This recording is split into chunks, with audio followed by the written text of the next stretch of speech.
बांग्लादेश में तख्ता पलट कराने के आरोप में अमेरिका शक के घेरे में है। उसका दागी इतिहास उसे कटघरे में खड़ा करता है। अमेरिका का इतिहास बताता है कि केले बेचने के लिए उसने एक देश में तख्ता पलट करा दिया। आप यकीन करें या ना करें, लेकिन ये सच है। खबरों की तह तक में आज हम बताएंगे कि अमेरिका की तरह दूसरे देशों के चुनाव में बेवजह दखल देने में, दूसरे देश में तख्ता पलट कराने की साजिश रचने में कौन कौन से देश शामिल रहे हैं। जाहिर है ये जानकारियां बेहद रोचक हैं, इसलिए वीडियो के अंत तक बने रहिए हमारे साथ। नमस्कार, मैं हूं पुनीत त्रिपाठी और आप देख रहे हैं हमारी खास पेशकश खबरों की तह तक।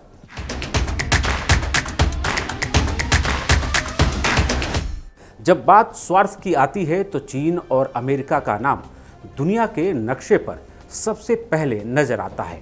इन दिनों अमेरिका की चर्चा कुछ ज़्यादा हो रही है, क्योंकि उस पर बांग्लादेश में तख्ता पलट कराने और भारत में तख्ता पलट कराने की मंशा रखने के आरोप लगे हैं। अमेरिका लाख ना नुकुर करे, लेकिन ये आरोप उस पर चिपक चुके हैं और ऐसा हुआ है तो इसकी वजह खुद अमेरिका ने ही दी है, क्योंकि उसका इतिहास दागदार रहा है। इतिहास में कई ऐसे अध्याय हैं जो छोटे देशों की राजनीति में अमेरिकी हस्तक्षेप के उदाहरणों से भरे पड़े हैं। ऐसा ही एक मामला है 1954 का, जब एक छोटा सा ग्वाटेमाला द्वीप अमेरिकी साजिश का शिकार हुआ था। ये दूसरे विश्व युद्ध के बाद का शीत युद्ध वाला दौर था, जब दुनिया दो धड़ों में बटी थी। एक सिरे पर अमेरिका था तो दूसरे पर सोवियत संघ। ग्वाटेमाला में तानाशाह जॉर्ज की सरकार थी और यहाँ की 42% जमीन पर अमेरिका की यूनाइटेड फ्रूट कंपनी का कब्जा था। ये कंपनी लैटिन अमेरिका से ट्रॉपिकल फलों, खास तौर पर केले, अमेरिका और यूरोप में बेचा करती थी। तानाशाह जॉर्ज ने यूनाइटेड फ्रूट कंपनी को ग्वाटेमाला में फलने फूलने में पूरी मदद की। कंपनी को कोई भी टैक्स और इंपोर्ट ड्यूटी देने से छूट मिली हुई थी। देश का 77% एक्सपोर्ट अमेरिका होता था, जबकि 65% इंपोर्ट अमेरिका से होता था। ग्वाटेमाला में केले का उत्पादन देश की कमाई का प्रमुख स्रोत था और इस पर पूरी तरह से अमेरिकी कंपनी का कब्जा था। लेकिन 1951 में जब जैकोबो अर्बेनस गुज़मैन नए राष्ट्रपति बने तो कंपनी को मिलने वाली स्पेशल ट्रीटमेंट में कटौती हो गई। अर्बेनेज सत्ता में आए तो उन्होंने ग्वाटेमाला में कम्युनिस्टों को राजनीति में हिस्सा लेने की छूट दी। अर्बेनेज सरकार ने बड़े संपत्ति मालिकों की अविकसित भूमि को भूमिहीन किसानों को देने का फैसला किया। सरकार ने इस योजना से देश में मौजूद यूएफसी की 40% जमीन काफ़ी कम कीमत में उनसे छीन ली। अमेरिका को ये सब रास नहीं आया और यूनाइटेड फ्रूट कंपनी के साथ साथ अमेरिकी सरकार भी उसके खिलाफ हो गई। इसके बाद अमेरिका ने अर्बेनस की सरकार को उखाड़ फेंकने का फैसला किया और इस मिशन को कामयाब बनाने की जिम्मेदारी 1947 में बनी खुफिया एजेंसी CIA को सौंपी। CIA ने अर्बेनस सरकार का तख्ता पलट करने के लिए ऑपरेशन PB सक्सेस शुरू किया।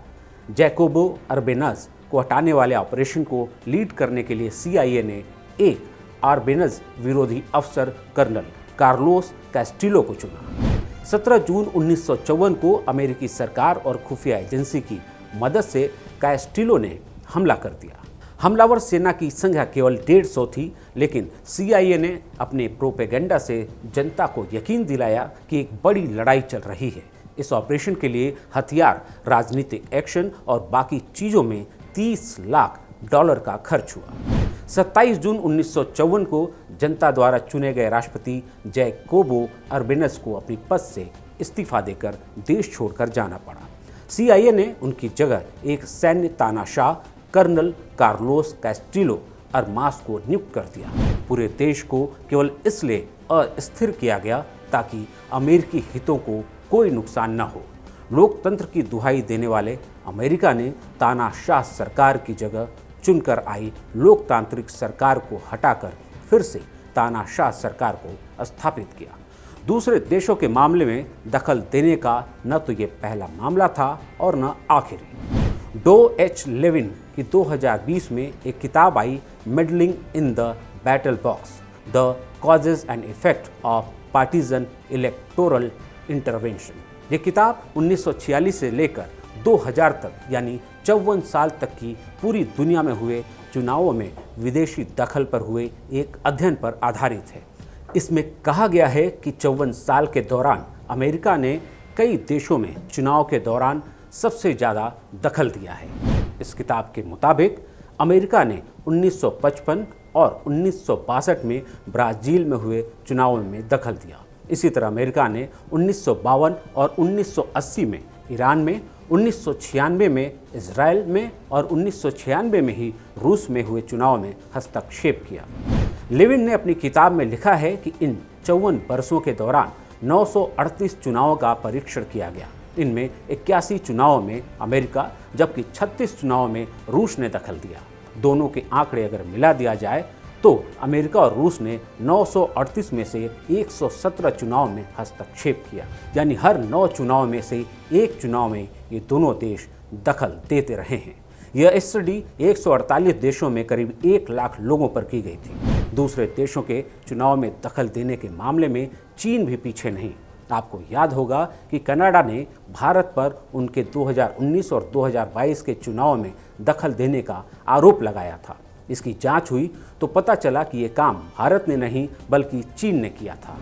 जांच से पता चला कि चीन ने 2019 में कनाडा में हुए चुनाव में चार्टर्ड बस के लिए पैसों की व्यवस्था की। इस बस में चीनी प्राइवेट हाई स्कूल के छात्रों को लिबरल पार्टी के उम्मीदवार हान दोंग की मदद के लिए लाया गया ताकि वो अपनी पार्टी से उम्मीदवारी हासिल कर सके।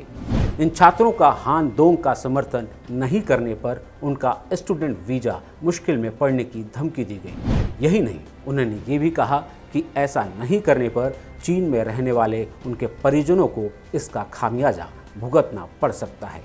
ये रिपोर्ट कनाडा सरकार की खुफिया एजेंसी कनाडाई सिक्योरिटी इंटेलिजेंस सर्विस ने बीते अप्रैल में दी थी।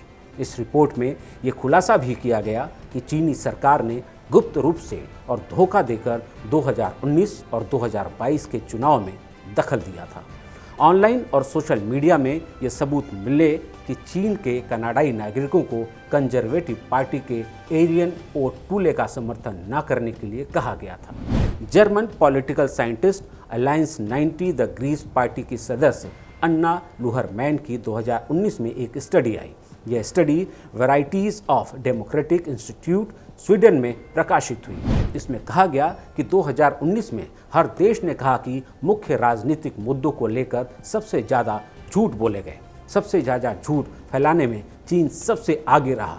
सेबेस्टियन वाइटमैन की किताब the digital divide in democracy में भी चीन की कारगुजारियों का जिक्र है। इसमें कहा गया है कि माइक्रोसॉफ्ट ने भी अपनी एक रिपोर्ट में चेतावनी दी थी कि चीनी सरकार के समर्थन से चीन की साइबर आर्मी अमेरिकी राष्ट्रपति चुनावों, दक्षिण कोरिया और भारत के चुनावों को प्रभावित कर सकती है। उत्तर कोरिया की मदद से चीन दूसरे देशों में अपनी पसंद की सरकार बनवा रहा है। ताइवान में चीन ने यह प्रयोग करने की कोशिश की थी, मगर ताइवानी जनता ने चीन विरोधी राष्ट्रपति चुना है। चीन की बात करें तो चीन ने 2019 और 2022 में ऑस्ट्रेलिया के चुनावों में, 2019, 2021 और 2022 में कनाडा के चुनावों में, 2020, 2022, 2024 में ताइवान के चुनावों में और 2016 में अमेरिकी चुनावों में दखल दिया था। अमेरिका और चीन की ऐसी हरकतों की वजह से 2024 में भारत के चुनाव नतीजों के बाद योगी आदित्यनाथ, शिवराज सिंह चौहान और साक्षी महाराज जैसे बीजेपी के नेताओं ने विदेशी दखलंदाजी का शक जताया था। इन नेताओं ने दावा किया था कि भारत की तरक्की से जलने वाली अंदरूनी और बाहरी ताकतों ने हाथ मिलाकर कई प्लेटफॉर्मों के जरिए भारत के चुनावों को प्रभावित करने की साजिश रची। आप क्या सोचते हैं, क्या 2024 में मोदी के 400 पार के रथ को विदेशी ताकतों ने रोक दिया था? अपनी राय हमें कमेंट बॉक्स में जरूर दें और ये वीडियो विश्लेषण पसंद आया हो तो इसे लाइक करें और चैनल को सब्सक्राइब करें।